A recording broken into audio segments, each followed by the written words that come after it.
Hello guys, and welcome back to my channel. And it's raining outside a bit. I don't know if you hear, so I hope rain is not gonna disturb our video sound. I hope you still can hear me well. And I'm actually in my favorite romper. I love traveling in it and I love flying in it. I feel really comfortable. Okay, and this video is gonna be a really interesting video. I hope you all gonna like it and enjoy it, because borders are soon going to open, and I hope you guys already trying to plan something interesting in the same way, but still trying to plan your next trips or something. And in this video we're gonna talk about something that nobody gonna tell you about Venice, Italy. It's gonna be some interesting tips and some interesting inside information about Venice from me and my personal travel experience there. Ta-da-da-dum! Okay guys, so I'm gonna give you 10 points, and as always I have my laptop here, so don't forget anything important. And let's start. First one, I want to answer the most popular question: does the water smell there? And my answer is no, it actually doesn't. I was there in the end of April and I didn't feel any smell, and I think it was already pretty warm. I think it was plus 22-24 Celsius, and it was all good, fresh air. And my friend who I was there with, she's really sensitive about smells and she didn't feel any smell either.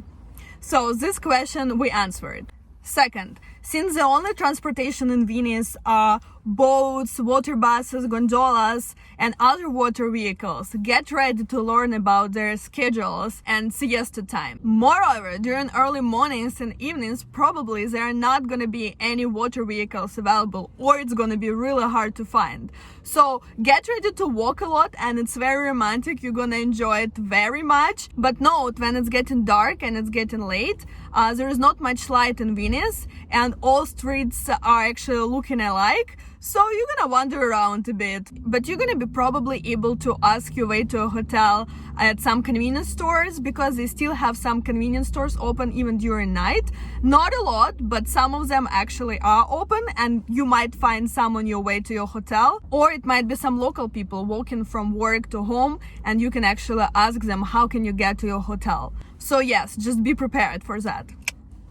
Third, since you already know that you're gonna be able to use only water vehicle in Venice, at some point you understand that you're gonna get out of your water vehicle and walk to your hotel, right? And that is a very interesting part, because if you have a luggage on wheels, get ready for an adventure, because you're probably gonna have no choice but destroy your luggage just a bit, especially when you're gonna roll it through all these beautiful historic cobbled streets. And we had a really interesting story with my friend about us early morning, Venice, and luggages on wheels. It was crazy because we booked an early train to go from Venice to Rome. And as I told you, learn about water vehicle schedules, because we didn't. And I think we had to get up around 5 a.m. and our train was actually leaving around 6 something a.m. And there were no water vehicles available, especially it was April, so it's not super touristy season and not a lot of stuff was working overall. And yes, the only way to get to our train station was actually to walk by feet, and it wasn't like 2 or 3 minutes walk, it was like 30 or 35 minutes, and I don't remember now. And we with her walked with our huge luggages on wheels through all of those cobbled streets, and it was a lot of bridges and steps and stairs. It was crazy, and actually it was almost nobody to help, and we had to roll our luggages through all of that. It was so many kilometers, it's crazy. And of course we destroyed our luggages at that point. And yes, 2 girls early morning in Venice with luggages on wheels, not the best scenario, trust me. And from our third point, we're slowly coming to our point number 4. As we already know, if you're planning to leave somewhere from Venice by train, book it during the daytime, not siesta times though, okay? Don't forget about that. And avoid booking it early morning or later in the evening, because you'll get to walk by feet, and if you have luggage on wheels, you're gonna destroy your luggage and you're gonna have a lot of trouble getting to the train station. Just trust me on that. Especially if you're traveling with your friend girl and you don't have a guy who you can ask for help. I mean, dude, you're screwed. Fifth, remember that Venice have really tiny and narrow streets.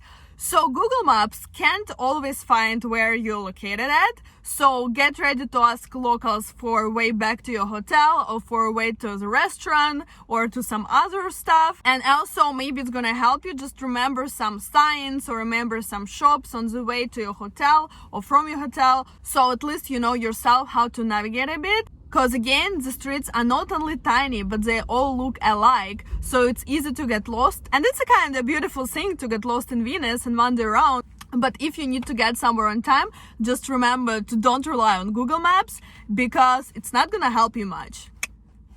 6, and this is for my all lovely people who like to drink alcohol a bit on their vacations, especially to Europe. And this is a really funny one. Can you drink in gondola? The answer is unfortunately no, and I'm sorry for that, but they actually have this official rule that you can't bring alcohol on board. We did bring 2 glasses of champagne with my girlfriend though, and he was like, okay, you know, I'm gonna let it be just one time, please hide your glasses when the other boats around. So we were like, okay, and he said officially you can't really do it. And yes, we took a picture with a glass of champagne in gondola. Then we kind of kept it away from people's eyes for the rest of our gondola experience. So yes, if you tip them, you probably can bring a bit of alcohol there, but don't be surprised if they tell you you're not allowed with alcohol to a gondola, okay? So this is something you can do. I'm very sorry, but this is true. So don't expect to get drunk in gondola in Venice if you had this on plans. 7th. Should you buy a mask as a souvenir in Venice? And I'm not talking about surgical masks that we all have to wear during this pandemic. I'm talking about these beautiful face masks that you can wear around your eyes for a carnival or for some other Venice events.